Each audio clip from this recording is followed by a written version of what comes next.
say you're thinking that there's certain reasons for both parties to get home in one party, and that's the only thing to have in common. The nice thing about a elementary system is that they'll ship down. It's very cool.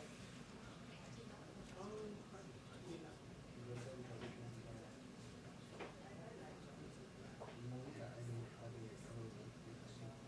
They're done. How long does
updates here, White House.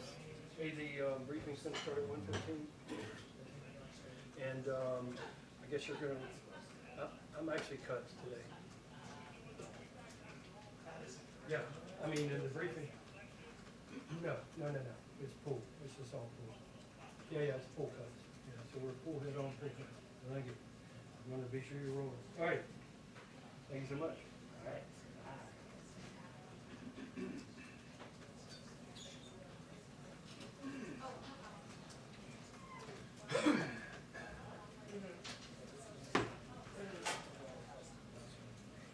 Hey, Mark, I got a briefing coming up here in just a few minutes. What's up?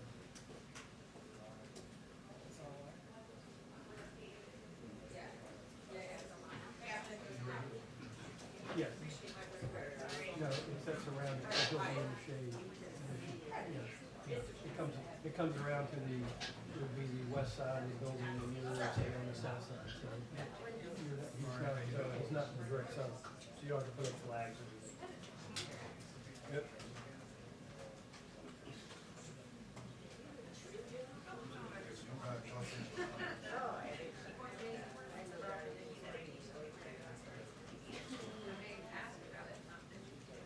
Yeah, I believe you can.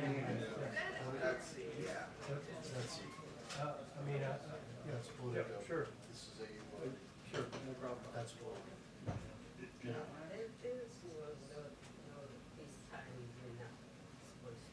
Jenna, you're political.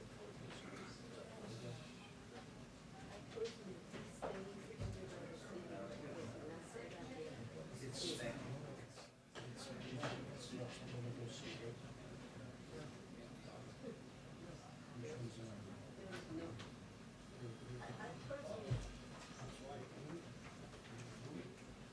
No, this is a URL.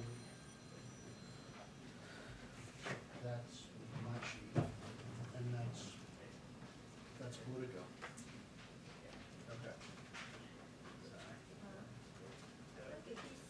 Jenny, that's Politico's seat, he works for Politico.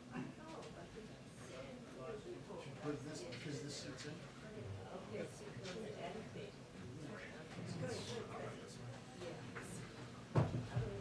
Eli, I'll come around this way.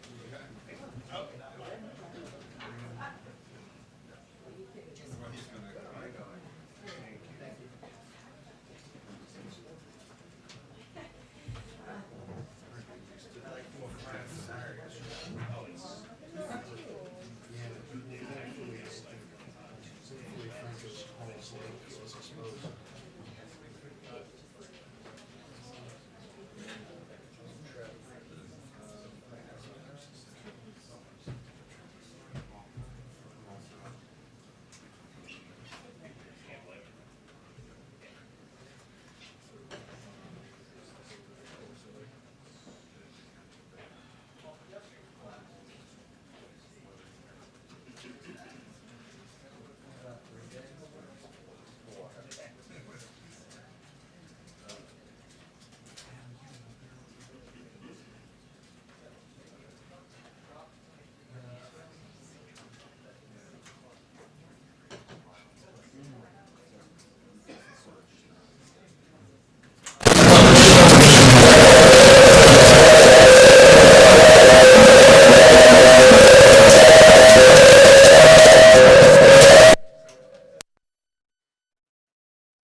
talk to the lower pits about getting access to them.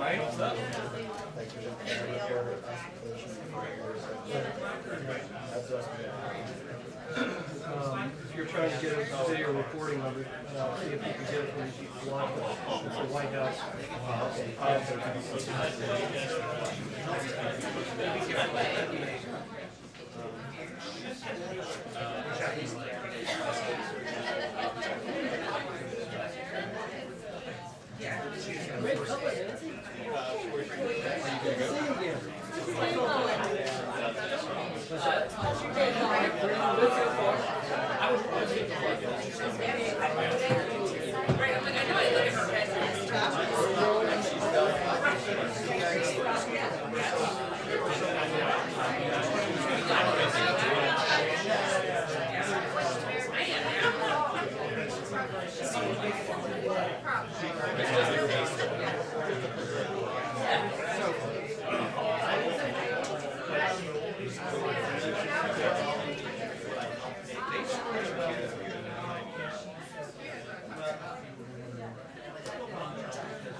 Oh, no, no.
We have a 2-minute warning on the press briefing, 2-minute warning on the press briefing. Thank you.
Okay, just a couple of items for you at the top.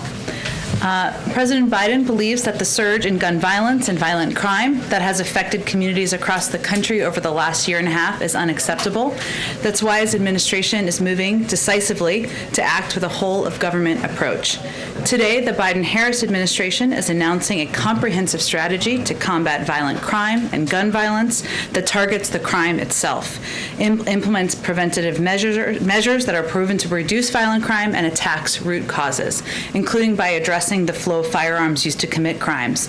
Combined, this plan will stem the flow of firearms used to commit violence, including by holding rogue firearm dealers accountable for violating federal laws, support local law enforcement with federal tools and resources to help address violent crime, invest in evidence-based community violence interventions, expand summer programming, employment opportunities, and other services and support for teenagers and young adults, and help formerly incarcerated individuals successfully re-enter their communities. One of the key elements of this strategy is helping state and local governments fight gun violence and violent crime in their communities through the historic funding levels in the American Rescue Plan. Today's strategy builds on that by providing further guidance for states and cities to expand their ability to improve public safety in their communities, and we've already seen examples of what is happening around the country.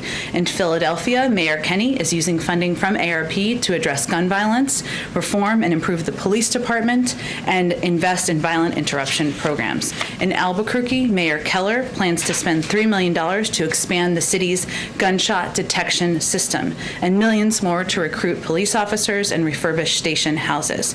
In Akron, Ohio, Mayor Horgan has proposed $20 million to reduce community and youth violence through employment training and opportunities, as well as recreation assets. I'd also note today, and obviously the President will speak to all of this later this afternoon, today the Vice President will hold a listening session with leading civil rights and voting rights groups from across the country following the Senate vote on the For the People Act just yesterday.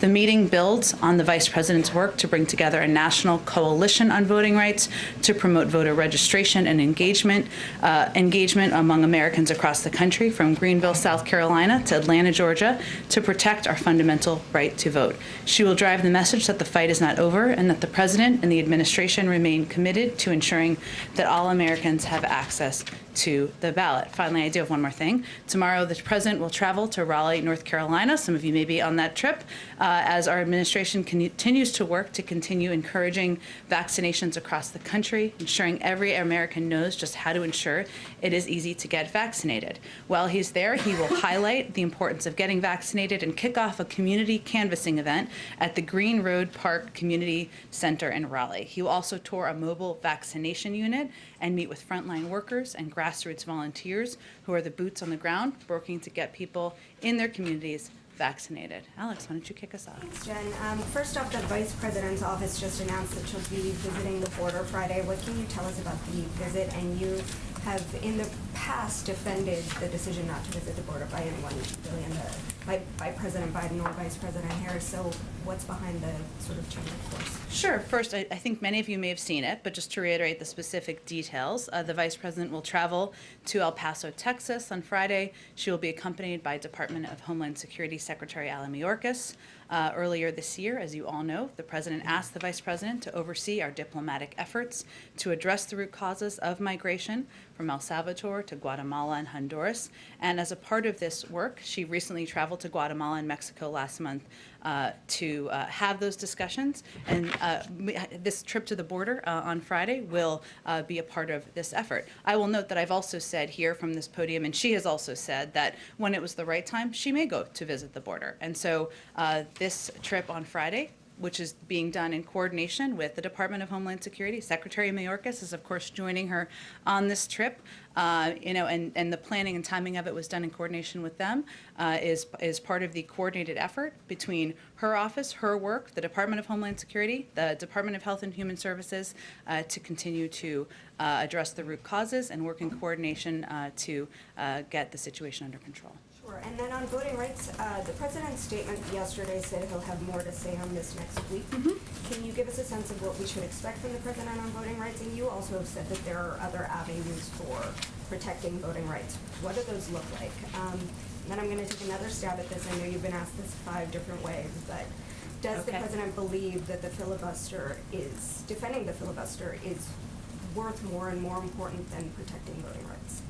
Well, first let me say, as the Vice President said yesterday, and I'll just reiterate, the fight to improve and expand access to voting is far from over.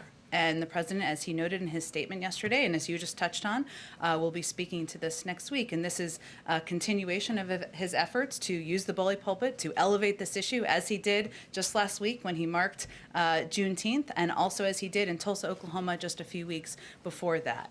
So I expect we'll have more to preview as we get closer, but I can tell you that what you should expect to hear from him is that there are many ways to work across the country with activists, with states, with legislators, using every lever at our disposal to expand access, improve access to voting for people across the country. He'll talk about some of the ways that he wants to continue to do that. He'll also reiterate his view that it's a fundamental right, and that people across the country should be able to exercise that, to decide who they want to be their mayor, who they want to be their congressman, who they want to be their president. And everybody who supports democracy, who supports equality, who supports justice, should be supporting improvements to our voting rights laws. And one more last one on this conversation around crime. How should the American people measure success for President Biden on crime? Should they be looking for a reduction in crime in their localities, or, I mean, what exactly is he aiming for in announcing these new policies today? Well, that certainly is the goal, of course. But I would say, Alex, that what the president has watched closely is that there has been, of course, an increase in violent crime, gun violence specifically in a lot of communities, over the last 18 months. He's obviously taken a number of steps over the past couple of months to work to address that. This is a continuation of that in his view. And part of that is empowering local police communities and making sure that local communities have the funding they need to support efforts by the local police. It also means taking steps to address the prevalence of gun violence across the country. So, of course, his objective is to take steps he can do as the President of the United States, using the tools he has at his disposal to empower local communities, get them the resources they need, and ensure we're putting laws in place that reduce gun violence. Go ahead. Thanks, Jen. Can you tell us a little bit more about what the Vice President will be doing at the border? Is she visiting a detention center or a facility for migrant children? And how much access will the press have to whatever sites she tours while she's there? They're all great questions. Obviously, they just made this announcement. I'm sure they will have more details to share with you. I just don't have any more to share with you at this particular moment on what she'll be doing specifically there. Okay. And then can you tell us a little bit more about this decision for the U.S. to seize website domains used by Iranian state TV? What led to that decision and why now? It's a Department of Justice decision and action, so I'd point you to them. Is there any concern that this could hamper negotiations over Iran's nuclear program? We are still at the point, and in those discussions, we just finished the 6th round. Obviously, all of the negotiators are back in their capitals, having discussions as is appropriate. We see advantage to us in moving toward a diplomatic solution. We hope others who have seats at the table do as well. But again, this was an action by the Department of Justice, not coordinated with other aspects of our negotiations. And then what can you tell us about the talks that took place on the Hill yesterday over the bipartisan infrastructure proposal? Were those fruitful discussions, and where does that go from here? Is the president going to be hosting any of those senators here at the White House in the coming days? If we continue to make progress in these discussions, then the president looks forward to welcoming members to the White House before the end of the week. We'll see. There were 2 rounds of discussions yesterday, and I know you're all aware of this, or many of you cover this closely, but there was one in the afternoon. There was another one last night. Additional progress was made last night. This afternoon, Steve Ricchetti, Louisa Terrell, Brian Deese are all back up on the Hill right about now, having continued discussions about the path forward. That's one track where we are moving forward on these bipartisan negotiations, and we assess as we conclude each round what the next step should be. So again, if we make progress and if we assess that it is the appropriate time to bring these officials, these elected officials to the White House, the president looks forward to doing that. Go ahead. Thank you, Jen. So about today's announcement, why is the Vice President visiting the border this week when earlier this month she dismissed a trip like that, saying it would be a grand gesture? She also said in an interview with NBC that she would be open to going to the border if it was an appropriate time. She said that after she said that, so that's important context as well. Okay, and important context, I've got the NBC interview right here. She was talking about how she hasn't been to the border, she hasn't been to Europe either. So does she think that these two things are the same? And again, Peter, I think she also said in the same interview that she would be open to going to the border at an appropriate time. And what I'm conveying to you is that, well, as a part of her assignment, she has, of course, hosted a number of bilateral engagements. She's visited the Northern Triangle. She's made a number of announcements about how to address root causes that was going to assess with the Department of Homeland Security and with the administration when it was the appropriate time to go. And I will note that we're at this point in part because we've made a great deal of progress. And if you look just to a couple of months ago, when 6,000 children were in Border Patrol facilities, we're now at the point where there's far less than 1,000. If you look to just a couple of months ago, when there were children who were waiting in Border Patrol facilities for more than 100 hours, and they were certainly overcrowded, now it's less than 30 hours. In April, there were 22,000 kids in HHS facilities, and now that number is 14,000. Is there still more work to do? Absolutely. That's the purview of Secretary Mayorkas, but it's important every component of our government is coordinated. Was it important for the White House to have her seen at the border before former President Trump has a trip there next week? We made an assessment within our government about when it was an appropriate time for her to go to the border. And then just one about the crime today. You mentioned expanding The crime prevention crime rollout. Prevention, yes, not the crime. But there is a lot of crime in big cities. How do you reduce? Much of it caused by gun violence. Would you agree? Yes. So how do you reduce gun violence by expanding employment opportunities, including summer jobs for young people? Well, first, there's several components of this proposal. One of them is an initial set of actions on gun violence, or an additional set, I should say, of steps on gun violence, which the president feels are important to get guns off the streets, make sure they are not in the hands of people illegally, many of whom are playing a role in violent crime across the country. That's part of his objective. He also wants to provide, as we've seen, has been effective in communities across the country, incentives and alternatives for young people and communities where that has shown to be an effective step. So is the thought there basically that some criminal who has been committing crimes with limited interruption or interference from police for the last couple of weeks or months is going to stop this easy life of crime if they have a summer job?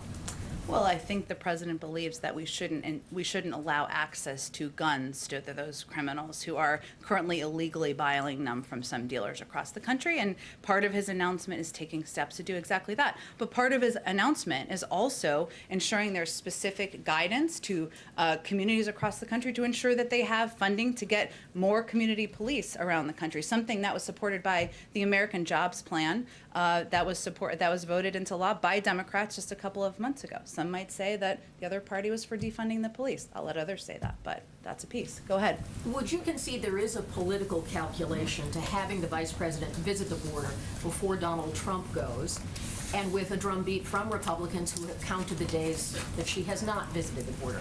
Isn't there a political decision in the timing of this? Well, Kelly, I would say that we have no way to predict what former President Trump will say when he goes to the border. We can only guess, but I don't think our view is that the vice president making a trip to the border with the Secretary of Homeland Security to assess and take a look at progress that's been made is going to prevent or change what the former president of the United States says when he goes to the border in a couple of days. Oh, go ahead. Did you have another question? Go ahead. Senators, including Senator Tester, are saying that they believe they're at really the kind of razor's edge moment with deciding the pay-fors for infrastructure. Can they go forward? Do you feel that there is the possibility of some kind of a development within the next 24 hours? Would you agree with that sense of the timing? And is there anything new that the White House has offered for paying for these infrastructure programs that we have not learned of from you before?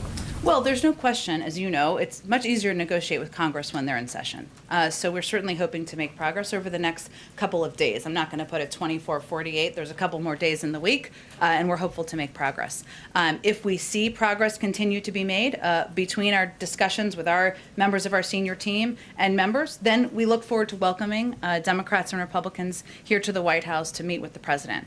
In terms of what we would offer, the president has offered a range of ways to pay for these proposals. proposals. And we've also we had so many options of how to pay for these proposals. We've even taken some of our own proposals off the table, including ensuring that individuals pay a higher rate for this specific negotiation, and also raising the corporate rate for this specific negotiation, even though we're keeping it on the table for later on to be very clear. But the bottom line, it's pretty clear and simple to the president.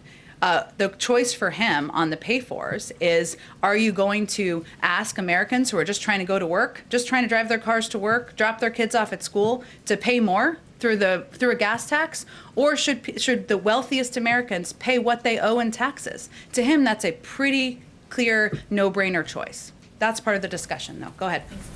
President's crime prevention announcement today. You've noted that violent crime has been up over the last 18 months and several years. So what specifically prompted the president to come out and make this announcement today? Well, there's a policy process that has been underway for the last couple of weeks and months even. We've had a series of announcements, as you know, over the past several months on gun violence prevention. Obviously, there was funding in the American Rescue Plan to support keeping cops on the street. And there are several components that were just prepared to be announced. And you've made clear you're tackling this, as a gun issue. The president has urged Congress to take action on this. We have seen very little movement on the Hill. It's been years since we've seen sweeping gun reforms out of Washington. What is the president's message then to Americans who are concerned about rising crime in their communities? In order to achieve real progress, do they have to wait for Congress to act?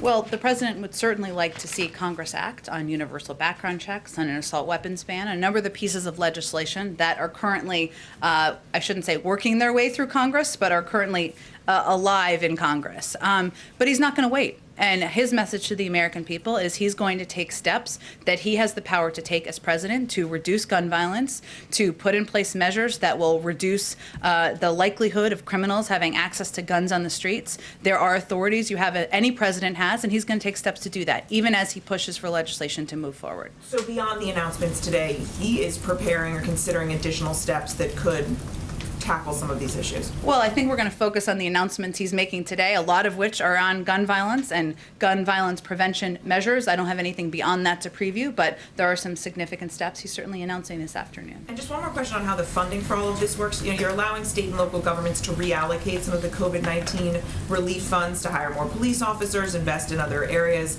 to combat this rising crime. But when Republicans pitched that idea to try and pay for some of an infrastructure plan, the White House said that money was already allocated. So what's the difference? Well, the money was always allocated in state and local authority to state and local governments. One of the authorities they could always have taken was to ensure there were more cops on the beat, more police in place, and that's something we have always said was a part of the plan and the proposal. I don't know why Republicans opposed that or why that would have prompted them to vote against the package. Go ahead. Just to follow up on Mary's first question, public safety can be a potent political issue. To what degree, if any, has the politics played a role in the decision to really try and get out in front of things today? Well, the president has been very consistent in his views over the course of decades. He has never been for defunding the police. He has always been a supporter of ensuring that local community policing is funded and adequately supported by the federal government. He's also been a longtime advocate for decades and leader on addressing gun violence. So this is actually a continuity of his leadership on these issues over the course of decades. Now he has taken steps since president on each of these issues as well, including supporting funding, proposing funding in his own budget for community policing. And this is just an opportunity to put additional meat on the bones. Two more quick ones. You've answered this before, but just to make sure I understand red lines in the elusive search for pay-fors that are amenable to everybody. User fees on electric vehicles, is that in the same category as indexing the gas tax from your guys' perspective in these negotiations? Yes. We are not for a Ford F-150 tax. I'm not sure why others are. Good for you. And then quickly, given the tempo of some of the Taliban offensives that we've seen in Afghanistan, are there contingency plans at work right now to either move troops out faster or perhaps more importantly, embassy officials, folks that the U.S. plan to keep on the ground if they advance much quicker than perhaps was initially thought? Well, first I would say that our Department of Defense is overseeing an orderly withdrawal of our troops from Afghanistan and doing that at a pace that, in their view, will ensure their safety and ensure we are doing it in a way that's effective and in a coordinated manner with the government. I will say that while in general we are seeing elevated attacks on DSF and Afghan government versus a year ago, we have not seen an increase in attacks on our military presence since February 2020. And we also assess that had we not begun to draw down, violence would have increased against us as well after May 1st, because that was what the Taliban was clearly conveying. So the status quo, in our view, was not an option. In terms of personnel and others on the ground, that's certainly something that our State Department and our team takes very seriously and assesses whether there is a need to take any additional action. And I would certainly defer to them on any additional preview they do on that front. Go ahead. Thank you, Jen. We understand that the administration plans to replace the Fannie Mae and Freddie Mac's federal regulator after the Supreme Court ruling that has now made it easier for the president to install his preferred overseer. Do you have a comment on that?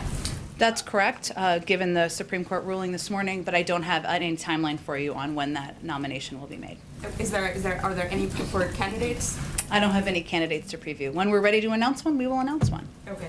And any comment on on Russia firing warning shots and dropping bombs to chase a British warship out of the waters Moscow now claims that in the Black Sea that they claim belongs to Russia? I would point you to the British. We don't have any more comment on it from here. And one question on voting rights. We've been kind of talking to a lot of voting rights and civil rights activists who are saying that the president isn't just simply doing enough on the issue and is betraying black voters who actually helped him get into the office by not doing absolutely everything he can.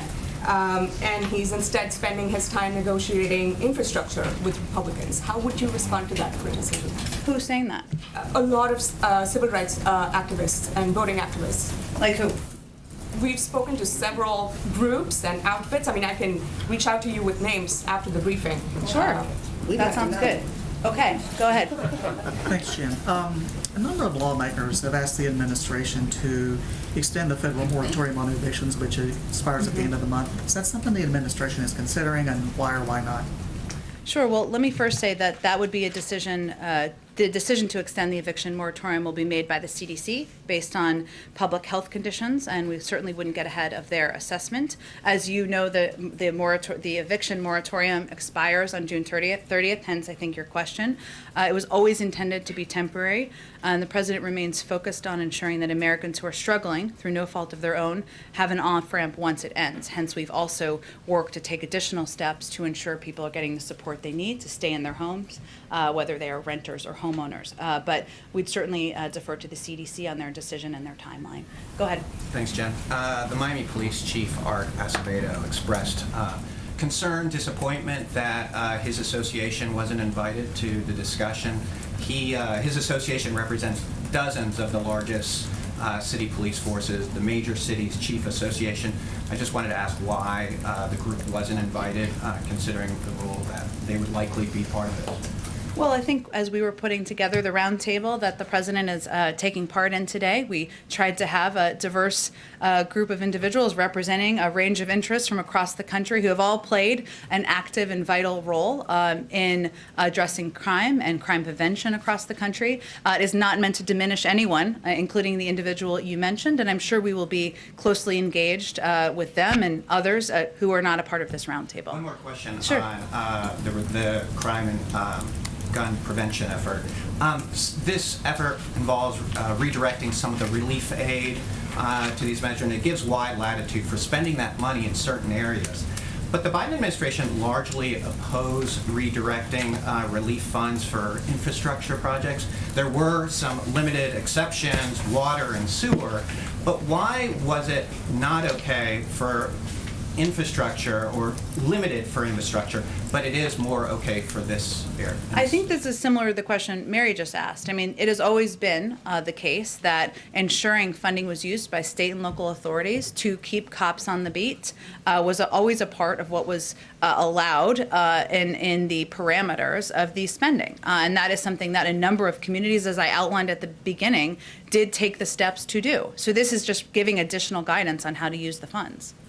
Go ahead. Thanks, Jen. On the meeting later today between Chuck Schumer, Nancy Pelosi, and White House officials, what is the White House's message to them going to be with regard to the infrastructure talks? So you're going to insist on continuing going down the bipartisan route, or is this going to be a decision point where they may sort of kick the tires and go ahead with reconciliation on that? Well, we've always seen this, or seen this for some time, I should say, not always, as a two-track strategy, right? So there are different discussions and negotiations happening today. One track, the American Jobs Plan, or big components of it, is a part of the infrastructure negotiations that we're discussing. Steve Ricchetti, Louisa Terrell, Brian Deese, right now with members who are part of that bipartisan discussion. Later tonight is a discussion that will also include Shalanda Young, also include Susan Rice and others. That's a discussion in part about the budget reconciliation process, the second track. And that track will include the American Families Plan and components that are not a part of the negotiations. So we've been saying two tracks. Today is an example of two tracks actually moving forward at one time in one day. Which track is moving more smoothly right now? They're both moving at a rapid pace. They're both moving. We know that we're at a later stage, obviously, in the bipartisan negotiations. You all know that. And obviously, we want to make progress over the next couple of days. We're in an earlier stage of the budget reconciliation process. That's because that's how that process works. But it's important to keep both tracks going. And then just one more for you on, I just wanted to follow up if you had any answer from yesterday about whether President Biden discussed interest rates with Fed Chairman Powell and other financial regulators. The interest rates, as you know, are under the purview of the Federal Reserve. I gave you an overview of what was discussed in the meeting and don't have anything else to add to that. On the For the People Act, you said this week that it would be the fight of this presidency. The president said last night the fight is not over. Now that the Senate has put itself on the record, how do you see this fight playing out in the 117th Congress on the floor? Is it going to be won on the floor before the end of this Congress?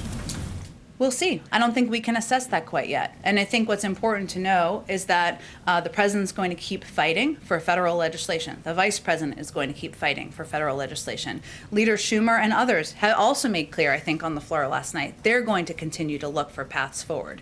We will see what that looks like, but we're still assessing that in the coming days. What the president will also talk about, though, next week is not that fight, but also what we can do in states around the country, what we can do through a range of the authorities that the federal government has. Because for all of these, our objective is to make it easier to vote, make it more accessible to vote, and there's a lot of ways to do that, even as we're continuing to fight for federal legislation. I want to ask you another question about the border. You said that a great deal of progress has been made.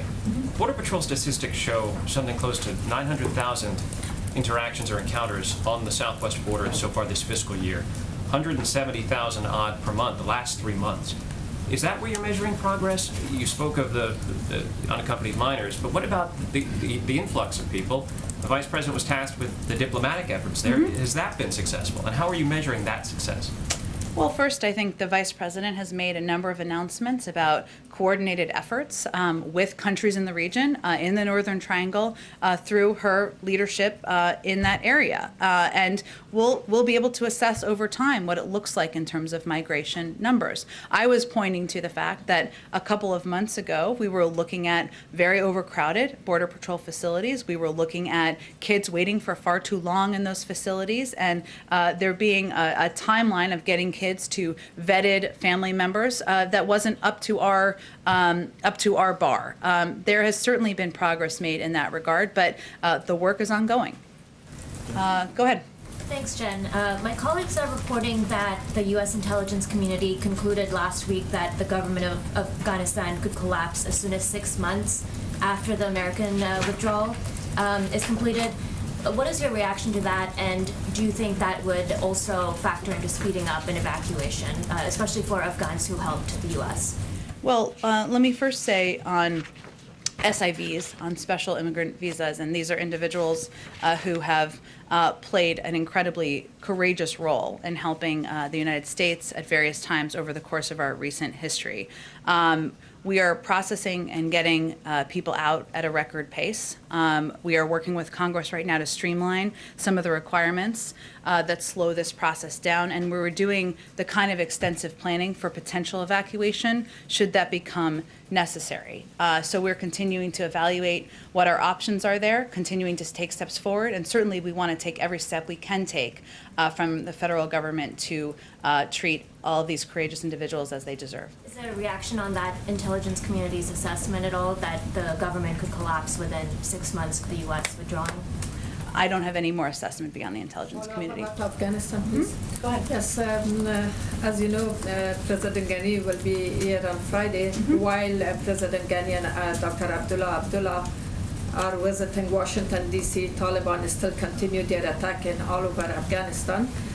Do you think that President Biden committed to a stronger long-term support for Afghan people, especially Afghan military, because Afghan people has a high expectation from this trip, President? I would say I don't anticipate, the timeline for withdrawal is not going to change by September, which of course is overseen by our Department of Defense. A part of their discussion on Friday will certainly be the President reiterating his commitment to work with the government of Afghanistan to continue to provide humanitarian support over the horizon security, work that he committed to when he made this announcement, and I'm sure they'll discuss this during their meeting on Friday. Go ahead, Francesca. Go ahead. I've got a couple for you. Sure. Firstly, on the Vice President's trip to the border, why does the White House view this as the appropriate time for that visit? Well, I think, Francesca, the decision on the timing was made in coordination with the Department of Homeland Security. As we've said from the beginning, we didn't want to have anyone visit at a time where it'd be disruptive to efforts and progress being made on the ground. But they made that assessment, and she had said just a few weeks ago that she'd be open to going to the border if at the appropriate time. And earlier today, the White House announced that 15 jurisdictions would participate in its community violence intervention program. Do you anticipate that list expanding to include other cities like Kansas City, which has grappled with gun violence and has been engaged with the White House on this issue? That's a great question, and you're right that it was 15 cities that we announced, or 15 jurisdictions that we announced this morning. Those jurisdictions we will announce, I guess I should say, later this afternoon. They stepped forward to join the collaborative because they're committed to using these strategies as a tool to reducing the scourge of gun violence.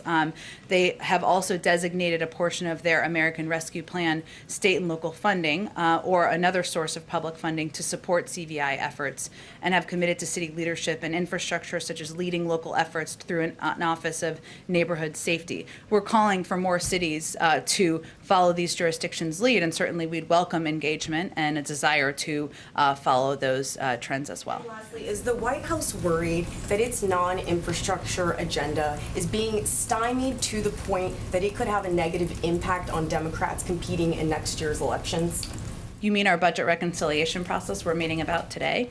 No, I'm talking about the $15 minimum wage, voting rights, there's ongoing disputes over child care, other elements of the Families Plan, immigration reform. There's a number of different things. I will say that the American Families Plan is a part of the budget reconciliation discussion and process. That's an historic investment in childcare and community college and universal pre-K, a number of areas that are of huge priority to the president, as well as many Democrats. I think ultimately, I'm not going to assess 18 months from the midterm elections what that looks like, but the most important topics on the minds of the American people are COVID and the economy, and we're certainly moving forward on all fronts. Go ahead. Oh, thank you, Jen. First, a question on Afghanistan. The Afghani leaders who are coming to meet with the president on Friday are going to want specifics about U.S. support to secure the governance and human rights gains that have been brought for the last 20 years there. Can the president guarantee that those gains won't be lost? The president can guarantee that we will continue to support humanitarian assistance, support for progress, human rights progress that's been made on the ground, and a range of investments the United States have made that we've already committed to continuing. Has he determined how much money that is needed? over the course of time, that's going to be done on kind of a year-by-year assessment. Sort of in the next year then, is there any sort of estimate there? Beyond our budget, I don't have anything more beyond our budget. On crime, I just wanted to ask quickly, if you could give us any details about who helped shape the president's crime plan. You know, was there input from various activists, perhaps from the Floyd family? It was certainly driven, of course, by the President of the United States, who oversees all of our policies here, and driven by policy leaders within the government, from Susan Rice, Cedric Richmond, there's obviously economic components, Gene Sperling, Brian Deese, and they certainly do assess and engage with a range of activists and leaders around the country, but I don't have any more detail to read out for you.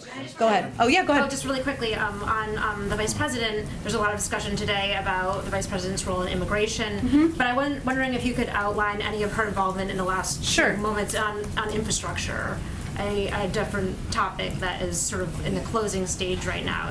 Has her portfolio there sort of gotten lower as other things have risen, or can you just give us the sort of state of play? Sure. Well, I would say that the negotiations are primarily being led at a staff level by Louisa Terrell, Steve Ricchetti, and Brian Deese. And again, if we're at the point where we've made enough progress, the president will invite them here, and I'm sure the vice president would be a part of that. But they've really been led at the staff level over the past couple of days, and if there's calls that warrant the vice president or the president making, certainly they would make them. But that's really what where the action has been over the last several days. Go ahead. Thanks. Just to follow up my colleague's question about the eviction moratorium. Sure. There's some reporting that there's a 1-month extension that's going to come out pretty soon. I know you said you don't want to get ahead of the CDC, but the CDC is punting all of our questions back to you. So is there anything That's confusing. Sorry. So is there anything you can tell us about whether a 1-month extension is to be expected? I don't have anything I can confirm for you from here today. Okay, and then on guns, all advocates are saying there should be a gun czar. Is that something that's still being considered by the White House? One person that's responsible and spearheading this work on gun reform? The president's responsible. Go ahead. Yes, thank you, Jen.